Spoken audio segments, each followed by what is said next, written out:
Okay, on today's tutorial I'm going to do a scene of a volcano, and within the scene I'm going to do volcanic lightning. Now it's quite an unusual phenomena and something that I didn't really know existed until fairly recently. Now if you've watched my full review of the new iPad Pro, then you'll have seen some kind of image that's related to that subject matter. If you want to see the full review or my opinions about the iPad Pro 3rd generation, this 2018 version, there is a link for that in the description, so please feel free to check that out. But in the video I was doing a bit of a doodle sketch. I was mixing different elements together, sort of fire, lava, with lightning, and that's some of the kind of lighting effects that I found really interesting.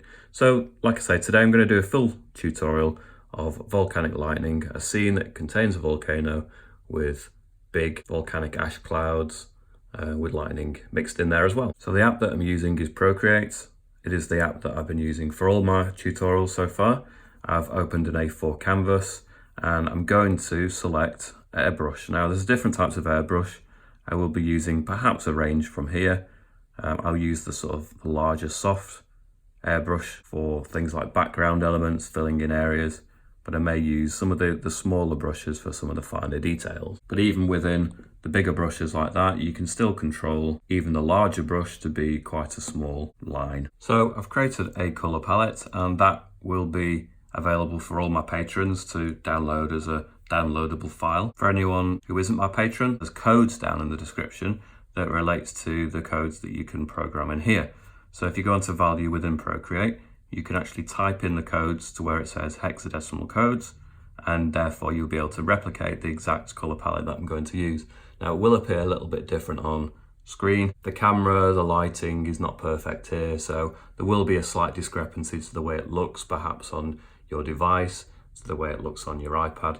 But at least if you got the hexadecimal codes, then you're going to be reassured that the colors that you're using are exactly the same colors that I am using in real life. Okay, so on the color palettes that I've got selected here, the first thing I'm going to do is select the first color, which is a nice blue color, and that's going to be the sky, the background, and I'm going to go to my background color and I'm going to use that. That's just going to basically fill it in, and straight away I've got rid of the white canvas. Now on my first layer I'm going to move along the blues. I'm going to select the next darkest color, go back onto my brushes. I've got the soft brush selected. I'm going to turn the size of the brush up and maybe turn the opacity down, and I'm going to start having a darker area at the top. In fact, I'm going to make this much bigger. So I want the top area of the sky, maybe even around the edges, to be a darker version. Obviously mixed in with the opacity here, you've got pencil pressure. So I'm not pressing too hard, I'm just doing this in sort of light sweeps. If you find that you've created too many kind of marks and brush marks, you can always go to the blur and you can create a slightly more soft version of that. I do have an even darker blue there selected. If I really wanted to just shut down the corners and get a slightly darker look for the very corners, then I could do that. Just to really help focus the eye into the center of the piece. I'm going to create another layer. This time, I'm going to go down to the bottom here. I mean, really what I want is a white, and that's practically a white color. It's not pure white, it's got a hint of purple in it, but that's fine for the scene. So on my layer up from the previous one, I'm going to start, in fact, I'm going to turn the brush to a hard airbrush. I'm going to turn the sides of that down, and I'm just going to go around and I'm going to place a few dots. Now some of them I'm going to press very lightly, so you barely get anything there at all. Sometimes I'm going to press a bit more, so you get a more substantial dot.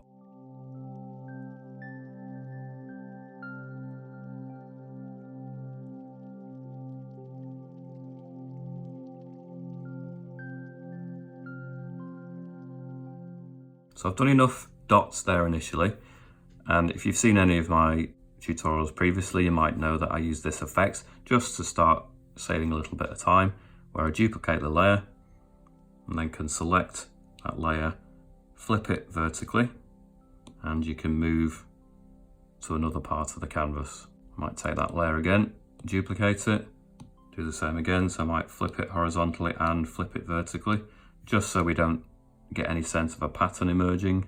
Again, duplicate, select, flip horizontally and vertically again, and move it, and just start to fill in all the blank areas until we get the whole canvas full of what looks like stars.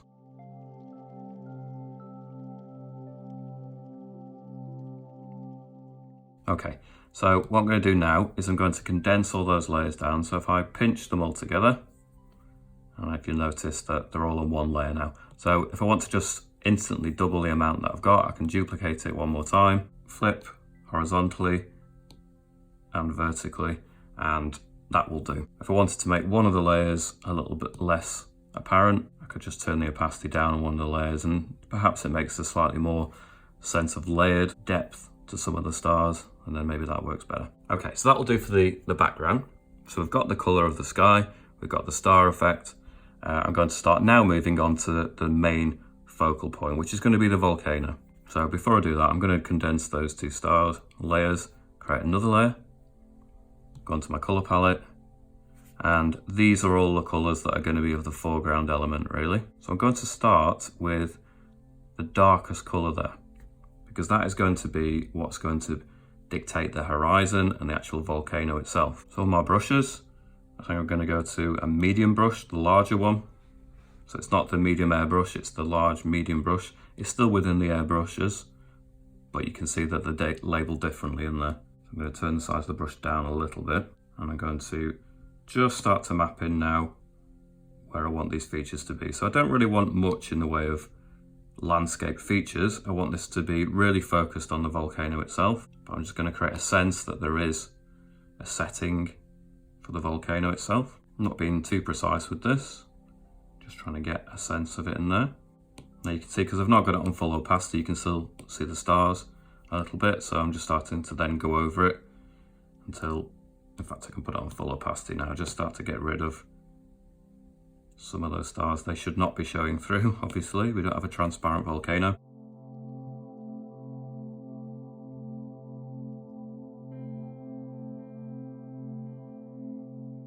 And I'm quite happy for it to just sort of blend off for the other areas. Like I say, I just want a hint of other elements in the landscape, really. I don't want to get bogged down by background details. Okay, so I'm going to go to the other colours that I've got here. So I've used the darkest colour. I'm going to use the one prior to that. Unfortunately, all these colours are mixed up. I knew the colours I wanted to use, but they're not necessarily in order. So I'm just taking you through them. I've used the dark one for the volcano, or the general silhouette of the landscape, the horizon. And I'm going to use the slightly lighter colour here. I'm going to turn the size of the brush, or the opacity, down somewhat. I'm just going to start creating some features on the volcano. So I'm just using some lines to just create a sense that it's, you know, gives you a sense of the shape.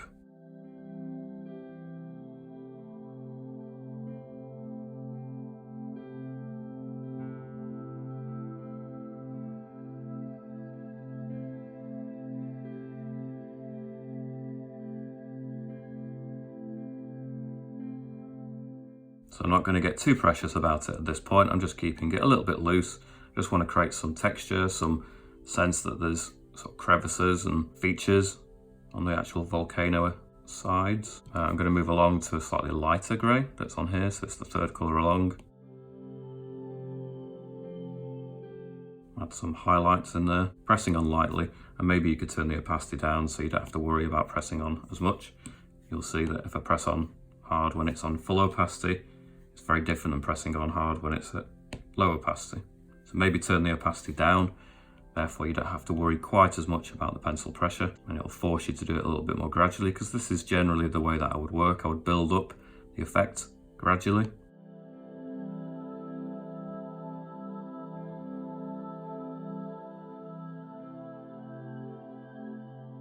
There's going to be lots of noise, lots of texture in here. There might be some cloud, some smoke. If the volcano is erupting, then it's going to probably the impact, the shuddering will probably loosen a lot of loose parts of the actual volcano sides. So you might get a sense of movement.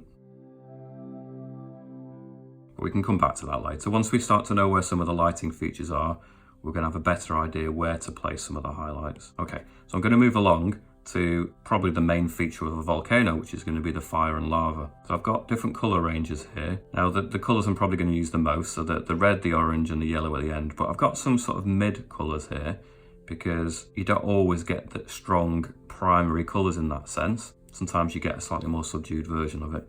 So I'm just going to carefully start placing in some of that red colour. In fact, I'm going to create a different layer for that. Some on the red. In terms of my brushes, I'm going to stick to the medium brush, turn the brush sort of down and the opacity, leave it down as well. I'm going to take this gradually, start placing in some areas that I think might be parts that I want to be glowing red. I probably will put some layers over the top of this, so I'll probably put more red in here than ultimately is going to be seen. But sometimes it's worth just thinking about the actual structure of forms that you're trying to create. So you're going to get some areas like the volcano is going to be the bits that are deep inside, and then you may have smoke over the top, and in reality the smoke is going to be in front of different features. So I'm going to do what's underneath it first, which is the lava, and then I'll do the smoke over the top.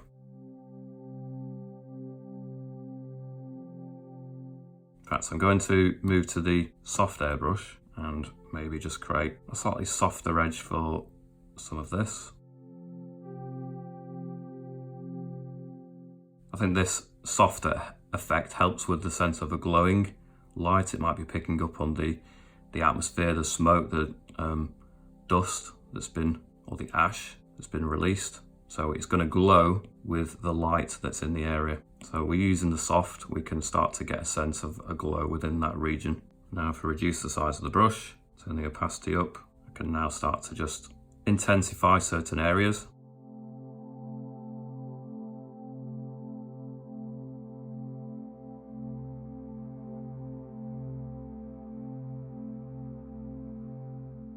Maybe just start to imagine that the lava is spilling down the side of the actual volcano.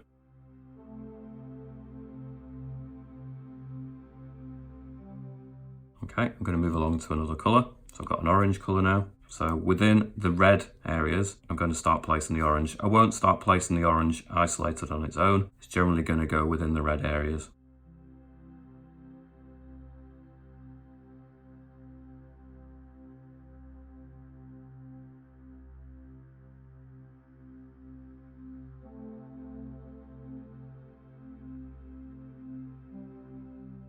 For anyone who watched the review I've done of this new iPad Pro, you'll know I mentioned the fact that I'm launching a new channel. For anyone who didn't catch that video, the new channel that I'm creating is going to be a kind of collaborative project where if I produce a kind of sketch, an abstract kind of doodle, and then asking my subscribers to get involved and start to collaborate and carry on working with the doodle, and then send me their results, and I'm going to feature all the work that's sent to me in a follow-up video, and perhaps even choose a few to continue working into. So if you're interested in the sound of that kind of more collaborative, more imaginative kind of project, rather than these realistic scenes and tutorials, then please do make sure to check the links in the description.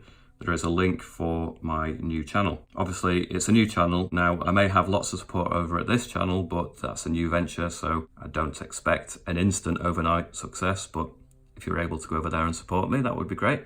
Obviously, if you're interested, no point subscribing if they're not the kind of videos or it's not the kind of content that you're actually going to want to watch. But if you do like the sound of that, please head on over. At the end of the video, there will be a link. I'll put a link at the end of the video, and there'll be a link down in the description as well. Okay, so I'm going to move along to the yellow colour. Now I say it's yellow, it's not a bright yellow, but it is more yellow than some of these other colours there. I may not use these very much, just in the research that I've done. I've found some of these colours in some of the photographs and some of the images that I've looked at. Now I don't tend to slavishly copy any one image, but I do my research and I find examples of the kind of thing that I'm wanting to create, and I will take inspiration in terms of colour palettes, effects, and that kind of things. So really adding in some of the really hot parts of the spewing lava now. So there may be bits that come down the side of the actual volcano. Bits that are being thrown up into the air. I would suggest that you'll be a little bit more controlled with this bright yellow, because if you do too much of it, it can really just overkill the effect. I think if you just use it sparingly, then you're going to create a really believable glowing effect. But if you overdo it, then you're going to ruin that light effect.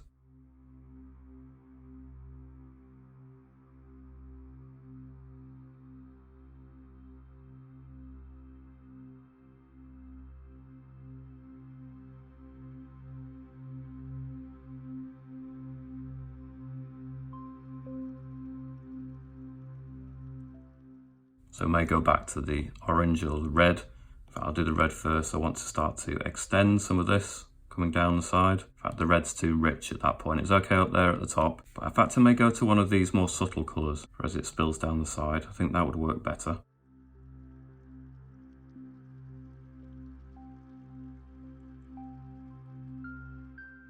Add some more yellow.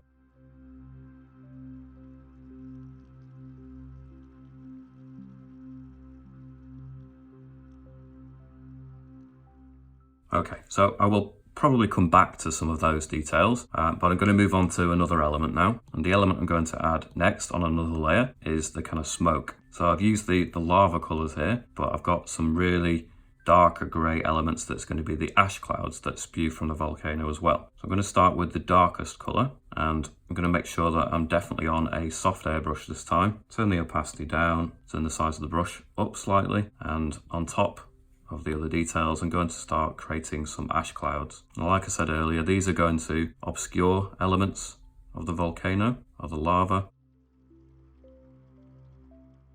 But it's a very important element to the mix. So I don't mind if it covers up some of the nice features of the lava, because without this as well in the mix, it really isn't going to look very dramatic.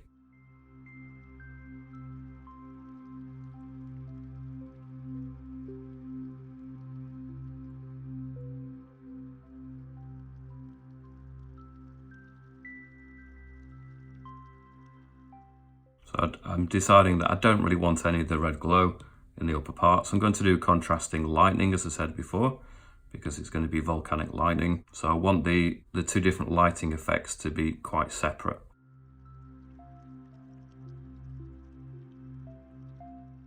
So I don't want too much of this red extended up into the higher areas. So I'm just getting rid of some of that now.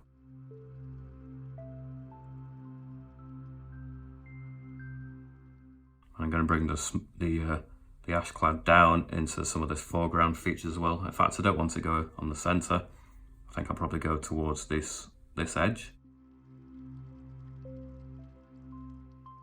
It's always a very destructive part of creating, is that you create something nice, then you need to add another element, and sometimes that unfortunately means you have to cover up something that you might have even liked quite a lot. But sometimes it's necessary to create the best overall piece of work. Some things have to be sacrificed along the way. In fact, there's too much yellow there, so I'm going to go back to that layer. I'm going to go onto the red, and I'm going to shut down some of that bright yellow. I think it's more impactful if there's not quite as much of it. Okay, so I'm going to go back to the ash cloud layer, back to my dark colour.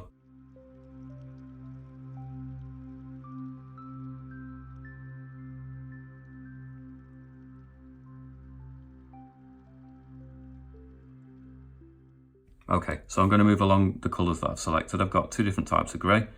I'm going to go to the darkest of the greys, and I'm just going to start adding some more elements. I'm going to turn the opacity up a little bit more. So maybe we've got a scene here where we've got maybe the moon in the sky. So it might be on the other side of the camera or the viewer. We've got moonlight, and it may just be starting to pick up some of the details.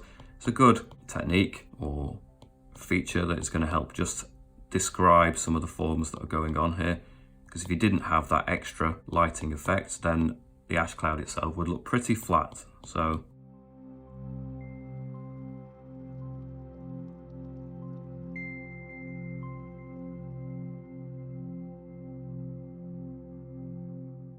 I'm using this sort of darker grey just to get a sense of some of the forms. If I went straight in there with the lightest of the greys, then it might just, look a bit too crude. I'm doing things gradually.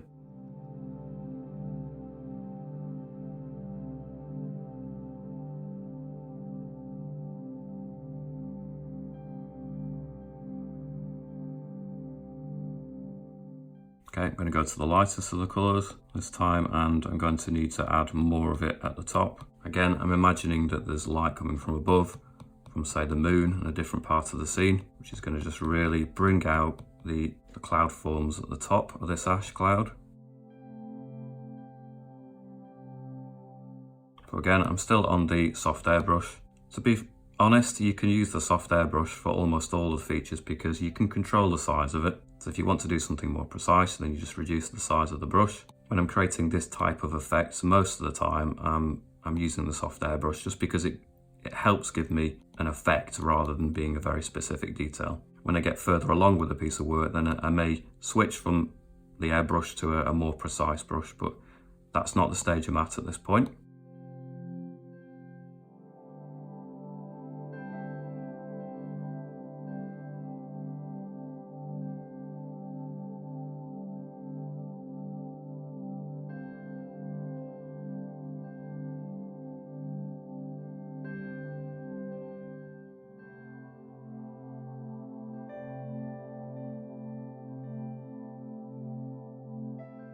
So I think with clouds, it's one of those things that takes a little bit of practice of your technique, but generally, obviously I'm imagining there's a light coming from above. The cloud forms that are going to catch the light are generally kind of billowing, rounded shapes. So I'm trying to keep the shapes suitable for the subject.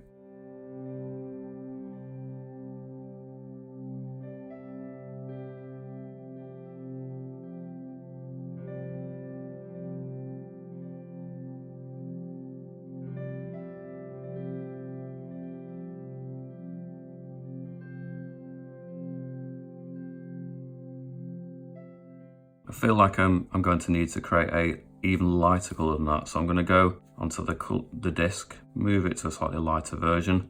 I'm going to add this to the colour palette. You can see it's not currently there, but I'm going to add it to the very end. And I'm going to use that now just to bring out some slightly more lighter areas.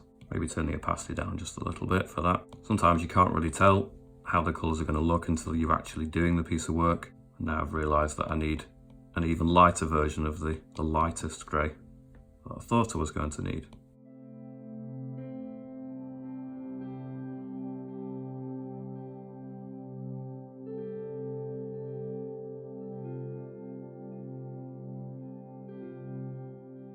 So once I've got the main bulk of the kind of forms and the sense of where the light's going to be, I'm using lots of smaller textural features just to break that up so it doesn't look too flat.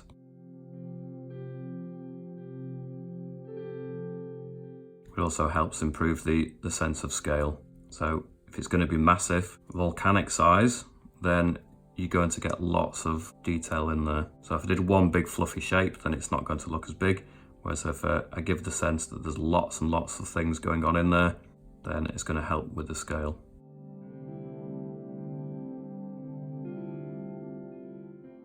Okay, that's a feature I can come back to. I'm going to move on to the other main lighting element within the piece now, and that's going to be the lightning. Now, as you can see, I've got different colors here, so these are going to help me with the effect of the actual lightning itself. So the most important one perhaps is going to be the color of the lightning itself. So it's almost a white color. I'm going to move on to a hard airbrush for this. I'm going to just test it, turn the size of the brush down. I think the thinner the better for this. I think it's easy to get carried away and do a big brush like that, and it's not going to look correct. I think you need to really be thinking smaller and finer detail, and it's going to look more accurate like that. So people are still a little bit unsure as to the exact cause of volcanic lightning. It's a really spectacular feature, but in terms of exactly why it happens, there's a little bit of debate still. I'm certainly no expert on such things, I just know that it looks great.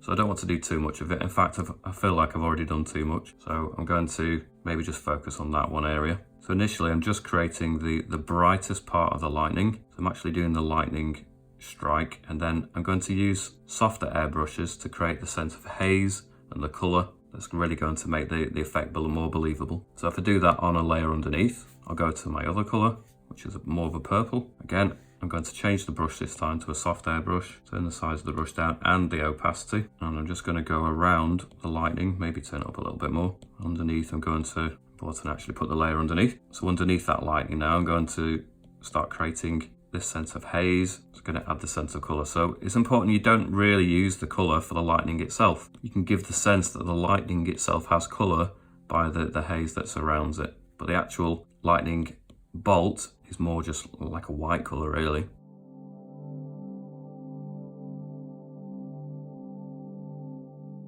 So it's very important it goes underneath. You can see there I've just created a sense of haze of the light. And the next thing I'm going to do with this purple is I'm going to start using it to really show where it's reflecting off the actual ash cloud as well. So I think I'll probably do that on a separate layer. Turn the size of the brush down for this, and I'm not going to zoom in. I'm going to try and do this from a zoomed out perspective so you can really see the effect in combination with all the other elements. But essentially it's going to start bouncing off the edges of some of these cloud features.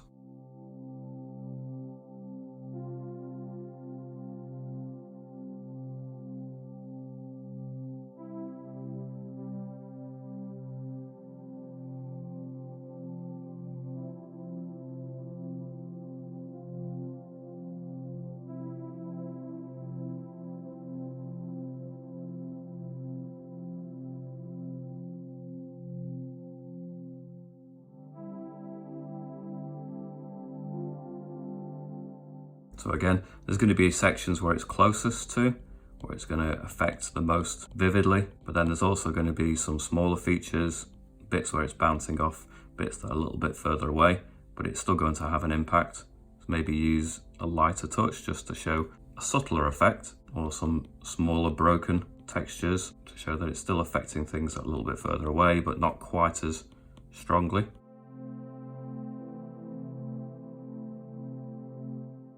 Remember, this is underneath the main lightning bolt, so it doesn't matter if you go across it. Okay, I'm going to go to, in fact, I'm going to add another colour to this. So just like I did before, I'm going to make a lighter version. I'm going to add it to the mix. I'm going to use that just to add some bits where it's really impacting the highest. I could have just used the white colour, I suppose, in a low opacity, but I just want to be careful not to diminish the purple effect, the colour. So the points at which the lightning emanates, I'm just creating a really strong light effect there. Maybe there's a couple of bits of clouds that come really close to the lightning and they can pick up on it most as well.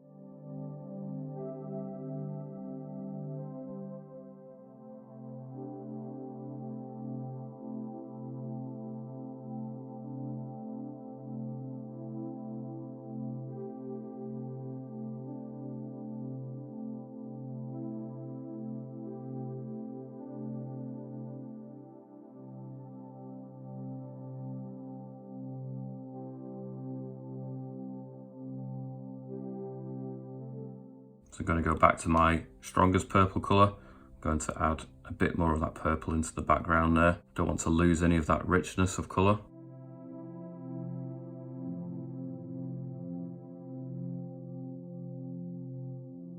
And I'm going to go along back to the white colour, and I think I'm just going to use that to really exaggerate just the points at which the lightning is emerging from the ash cloud.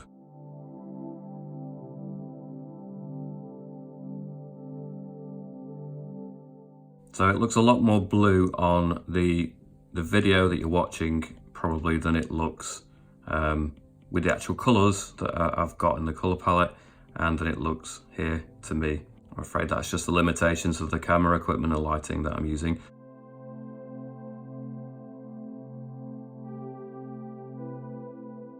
But again, that's why I include the colour palette, so that you're not having to guess at the colours that I'm using. You can actually use the very colours that I'm using today. For my patrons over at Patreon, I also, the different reward points, I offer downloads of the final image, as well as the downloadable Procreate file and other features as well.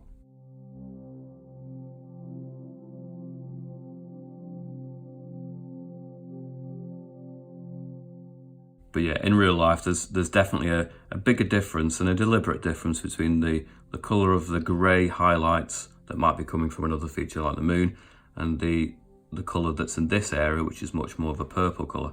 I suspect on camera it's going to sort of merge them together in something that looks more like a blue colour for most of the highlights, but in reality here, what I'm looking at, there's a bigger difference. So I'm just going to go back to my grey colours for the clouds.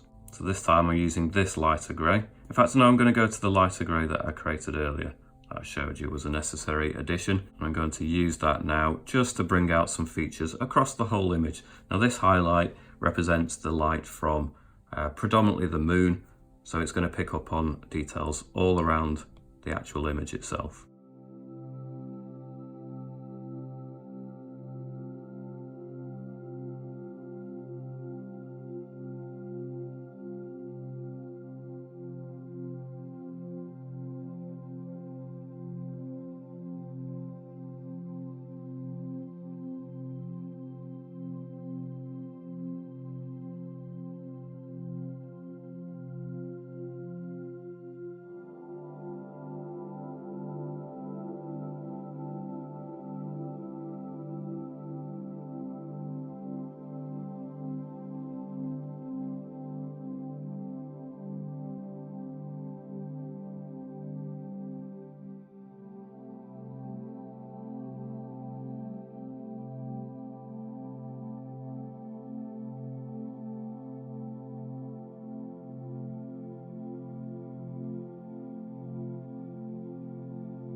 So I'm just picking out some of the highlights now, just maybe making it a little bit more intense, picking out some of the whitest or the most yellow parts in the lava. They may have got obscured and covered over a little bit with the other colours as I've added them. So I'm just going to reclaim them back a little bit to make them more vivid again. I think this scene is going to be difficult to pick up the exact colours and lights that I can see in front of me. You also have to bear in mind that we've got I think it's the P3 wide coloured gamut on the new iPad screens. So sometimes you get a really nice vivid range of colours appearing here that it's just not going to be possible to pick up on camera, but trust me, the colours look good here. So hopefully if you use the colours that I've provided, you'll be able to replicate the same wide effect as well. And I'm going to show the image at the end so you can see a bit more clearly the kind of effect that I've managed to create.